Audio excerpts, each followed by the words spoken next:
آپ گزرے ہوئے زمانے کا جو غم ہے اس کو چھوڑ دیجیے. وہ میرے ہاتھ میں نہیں تھا، وہ اللہ کے ہاتھ میں تھا. اللہ نے جیسے چاہت کر دیا اور اللہ کا جو فیصلہ ہے میں خوش ہوں. اور جو آنے والی چیز ہے وہ اللہ کے ہاتھ میں ہے، میرے ہاتھ میں نہیں ہے. اللہ جو کرے گا وہ اللہ کا فیصلہ ہے، اس فیصلے سے میں خوش ہوں. تو آپ کے چہرے میں خوشی ہوگی، آپ کا ذہن ہلکا ہوگا، آپ کا دل بھی ہلکا ہوگا.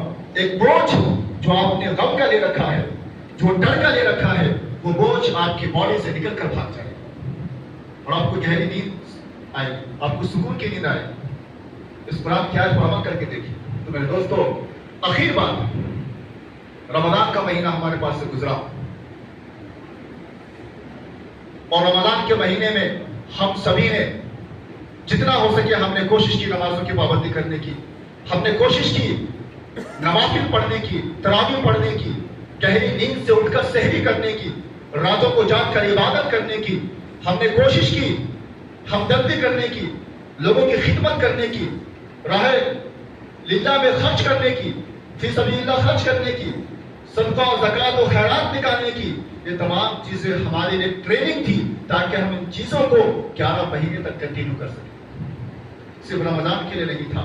اور آخری بات، اگر ہم رمضانی مسلمان ہیں، اگر ہم نے رمضان میں رمضان کی عبادت کی ہے، رمضان کی وجہ سے ہم نے نمازیں پڑھی ہے، رمضان کی وجہ سے ہم نے روزہ رکھے ہیں، رمضان کی وجہ سے ہم نے سحری کی ہے، رمضان کی وجہ سے ہم نے تراویح پڑھی ہے، تو ہم رمضانی مسلمان ہیں. لیکن ہم نے ایسا نہیں کیا ہے.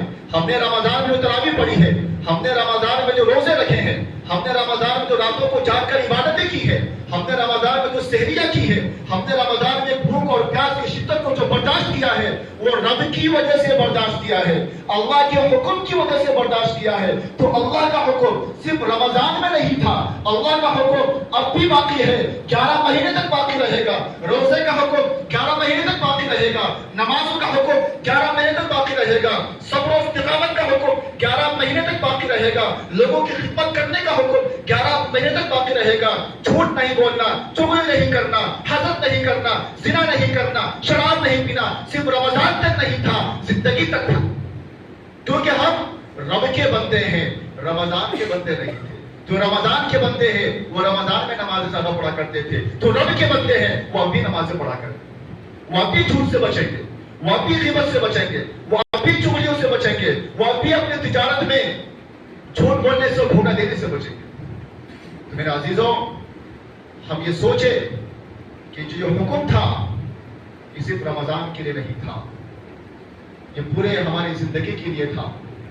ہمیں اپنے رب کا حکم اپنی پوری زندگی میں اپنانا ہے. ہم رمضان کے بندے نہیں ہیں، ہم اللہ کے بندے ہیں. ہم نے رمضان کا حکم نہیں مانا، ہم نے اللہ کا حکم مانا. کسی نے بہت پیاری بات کہی ہے کہ جس نے رمضان کے روزے رکھے تو رمضان چلا گیا، جس نے رمضان کی عبادت کی تو رمضان چلا گیا، اس کی عبادت بھی چلی گئی. جس نے رمضان کی وجہ سے نمازیں پڑھی تو رمضان چلا گیا، نمازیں بھی چلی گئی. اور جس نے رب کی وجہ سے روزے رکھے، رب کی وجہ سے نمازیں پڑھی تو رب اب بھی ہے، وہ اب بھی نمازیں پڑھے گا. رب اب بھی ہے، وہ اب بھی جھوٹ سے بچے گا. رب اب بھی ہے، وہ اب بھی غیبتوں سے بچے گا. رب اب بھی ہے، وہ اب بھی برے کاموں سے بچے گا. رب اب بھی ہے، وہ اب بھی سود خوری سے بچے گا. رب اب بھی ہے، وہ اب بھی شراب نوشی سے بچے گا. وہ تمام گناہوں سے بچے گا کیونکہ اس نے رب کا حکم مانا ہے، رمضان کا حکم نہیں مانا. تو میرے دوستوں، ان چیزوں کو سوچے ہم کہ ہم رمضان کے مسلمان نہیں تھے بلکہ رب کے ہم بندے ہیں، اور رب کا حکم ابھی تک برقرار ہے. 5 وقت نمازوں کا حکم ابھی تک برقرار ہے. بس یہی فرق تھا کہ رمضان میں ان چیزوں کا ثواب 70 گنا زیادہ ہو جایا کرتا تھا اور غیر رمضان میں ایسا نہیں ہوتا ہے. لیکن وہ فرضیت، وہ حکم ہمیں تا زندگی تا حیات ہم پر وہ نافذ رہتی ہے. اس لیے ہماری کوشش ہونی چاہیے کہ ہم رمضان ہو یا غیر رمضان ہو، رب کے حکم پر، اللہ کے رسول کے حکم پر ہم اس کی پیروی کریں، اس کی اطاعت کریں. آخر میں اس شعر کے ساتھ اپنی بات کو میں ختم کرتا ہوں کہ نہ ہو جس سے کبھی غلطی اسے رحمان کرتے ہیں، نہ ہو جس سے کبھی غلطی اسے رحمان کہتے ہیں. جو غلطی کر کے پچھتائے اسے انسان کہتے ہیں. اور جو غلطی پر کرے غلطی، جو غلطی پر کرے غلطی اسے حیوان کہتے ہیں، اور جو غلطی کر کے اڑ جائے اسے شیطان کہتے ہیں۔ تو انسان کی حیثیت سے غلط ہونا، گناہ ہونا کوئی بری بات نہیں ہے، لیکن اس گناہ پر اڑ جانا، اس گناہ کو بار بار کرنا، یہ انسانیت نہیں ہے، بلکہ اس گناہ کرنے کے بعد ہم شرمندہ ہونا اور رب کی بارگاہ میں حاضر ہونا کہ یا اللہ مجھ سے جو گناہ ہو چکے وہ ہو چکے، آئندہ یہ گناہ نہیں ہوں گے، مجھے ہدایت عطا فرما، اور توبہ استغفار کر اللہ سے۔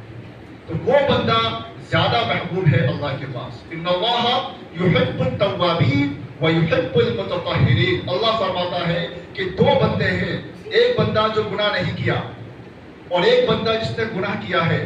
تو اللہ فرماتا ہے کہ وہ بندہ جس نے گناہ کیا اور گناہ کرنے کے بعد وہ شرمندہ ہوا اور میرے پاس آ کر توبہ استغفار کیا، اس گناہ نہ کرنے والے سے زیادہ پسندیدہ اس گناہ کرنے والے پسند ہے اللہ کے پاس۔ کیوں؟ وہ اپنے گناہ پر شرمندہ ہوا، اس نے آگے توبہ کی۔ اللہ توبہ کرنے والوں کو پسند فرماتا ہے۔ اللہ سے دعا ہے کہ اللہ تبارک و تعالیٰ ہم تمام کو کہنے سننے سے زیادہ عمل کرنے کی توفیق عطا فرمائے۔ وآخر دعوانا ان الحمد للہ رب العالمین۔ تو حضرات سنت سے باقی ہیں، رسول اللہ